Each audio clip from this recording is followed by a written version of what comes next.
So good morning students.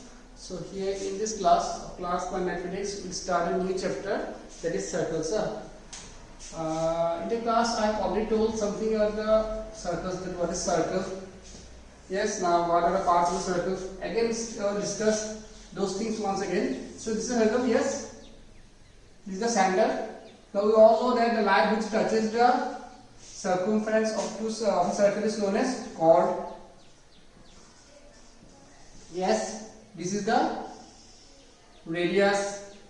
This is what? This is radius, and the line which passes through the center is known as diameter. Yes, then diameter divides the circle into a semicircle. Means this portion is semicircle. Yes. Then this portion is known as what? Minor segment. Minor segment, and the whole this part is known as major segment. Yes, if this one is minor segment, this will be major segment. Then see this one circle, this one center, this one chord, this one also radius. Then this portion is known as minor sector. Minor sector, and this portion is known as major sector. We discuss the formula that is used to find the area of the minor sector, major sector, and the minor segment, major segment in class 10. Now in class 9 we will discuss some theorems. 10 or 12 theorems in this class. So basically here the questions are based on the theorems. So in the class 10 we will use the formula to find the area of the segment or quadrant in this way. So here the first theorem is, what is the first theorem? Theorem number 1. Now here first of all we will discuss all the theorems. After finishing the theorem we will start the exercise. First of all we start the last exercise, then from last we move. Okay, now see what happened. The first theorem is equal chords subtends equal angles at the center.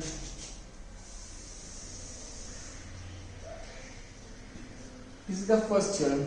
Equal chords subtend equal angles at the center. So now, so for that, first of all we have to draw a circle, then draw two equal radius. So name them AB and CD. The center. Now theorem is equal chords subtend equal angles at the center. So we will join this vertex with the center, and here this and this equal, and all these four are equal. Okay.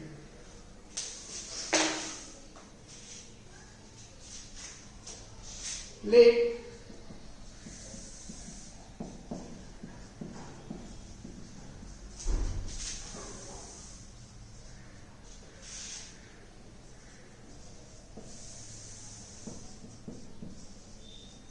R2 equal chords. To prove that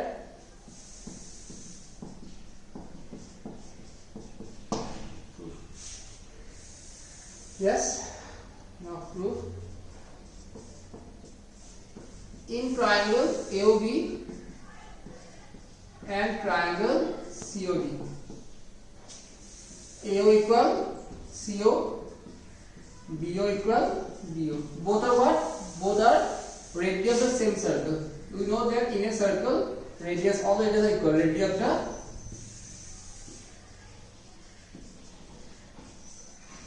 same circle.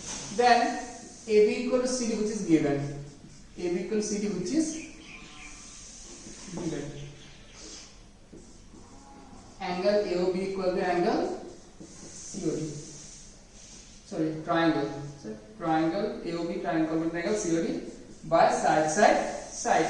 If they are congruent, then angle AOB equal angle COD, which is the question. Done. This one is the theorem. Simple theorem.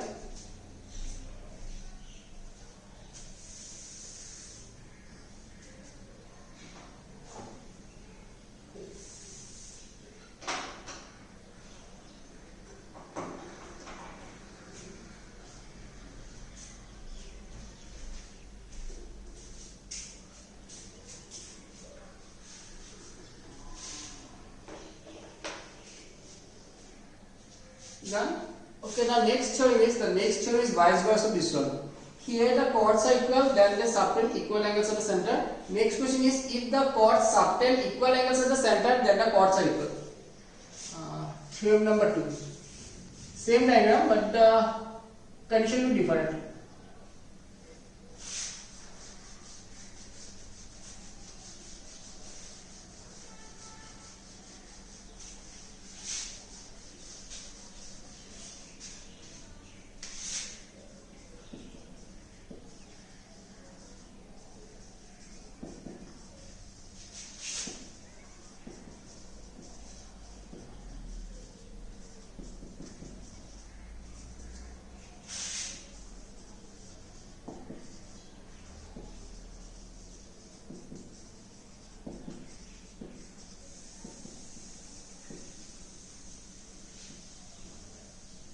If the angles obtained by the chords at the center are equal, then the chords are equal. So the vice versa of the previous one. So prove. What's same? Let COR be a circle where the chords AB and CD subtend equal angles at the center. That is what? Angle AOB equal angle COD. To prove that,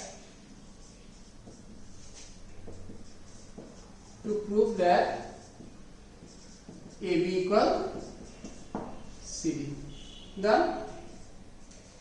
So in triangle AOB and triangle COD, here AO equal CO, BO equal BO. Both are same. Radii of the same circle. Radii of the same circle. Got it? Then angle AOB equal angle COD is given. The triangle AOB congruent triangle COD by side angle side, which implies AB equal CD. CP. Done.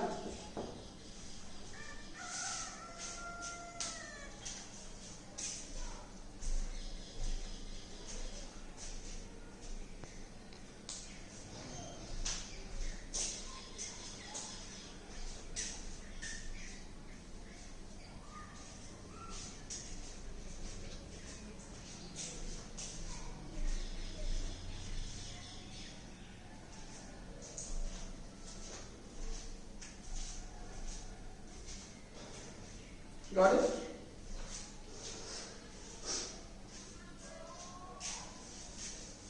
Next, theorem number 3.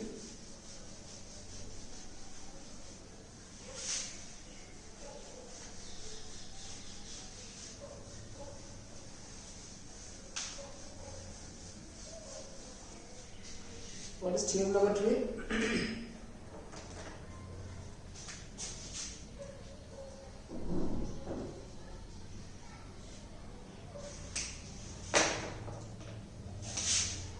The perpendicular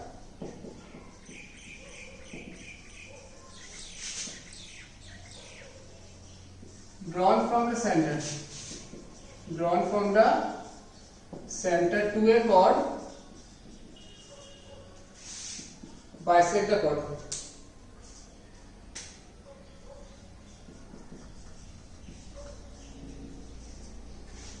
The perpendicular drawn from the center to a chord bisect the chord.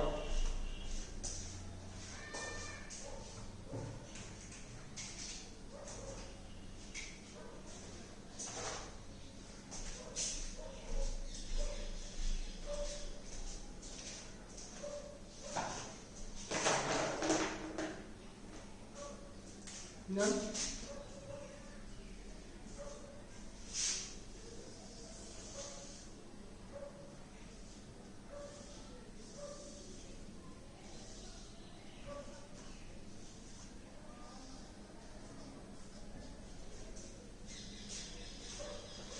Okay, let C OR, O means center, R means radius.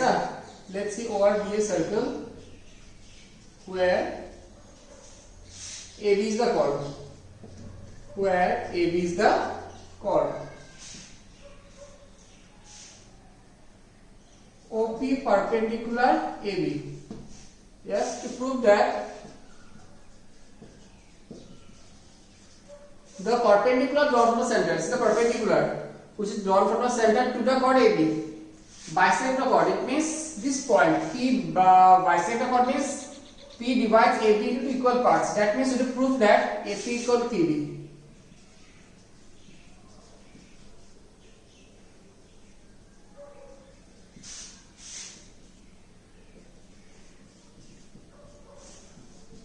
In triangle OPA and triangle OPB. OA equal OB, angle OPA. Okay, angle OPA equal to angle OPB, 90 degree. Then OA equal to OB, radius of the same circle.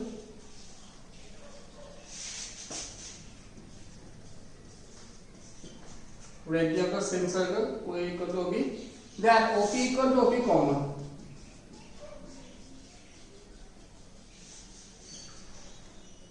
It means triangle OPA, congruent triangle OPB by right hypotenuse side. If they are congruent, then AP equal to BP. AP equal BP, CP, CP. Done. Nothing here, we will just prove them by proving the triangles are congruent. Then CP, CP.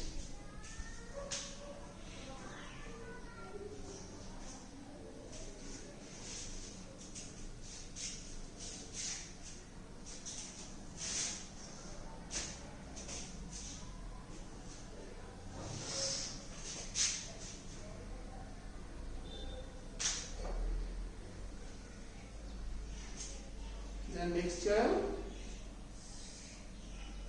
if the line,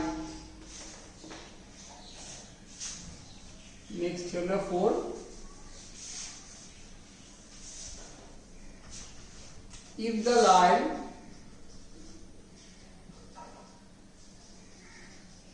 drawn from the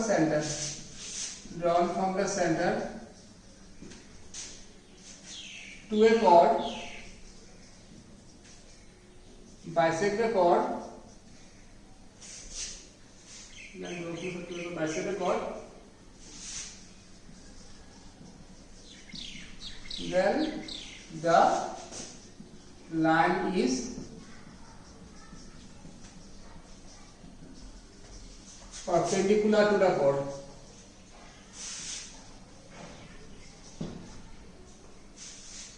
This one, the vice versa previous one.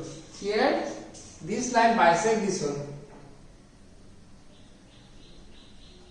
Means this equal to this. Then prove that angle OPA is equal to angle OPB. Okay, restore identify yourself. I have just proved the theorem. I just fill up the solution only. So now see here what will happen in triangle OPA and triangle OPB. OA equal OB, just say radius of the same circle. AP equal to BP, given. OP equal to OP, common. So triangle OPA, congruent triangle OPB by side, which means angle OPA equal angle OPB, CP. Now see, they are straight angle, so their sum equal to 180. And both are equal, their sum equal 90 degree or 180 degree. It means both angles are equal to 90 degree. It means OP perpendicular AP. So this is the theorem. This is the converse theorem of the previous one. So here first theorem, second will be converse of the previous one. First theorem, second will be the converse, third theorem, fourth will be the converse. Yes. So that's all. The next class again we will do theorem. First of all, in the first 2 or 3 classes, it will take 3 classes. We will finish all the theorem. Then after we will start the exercise. Thank you. Bye.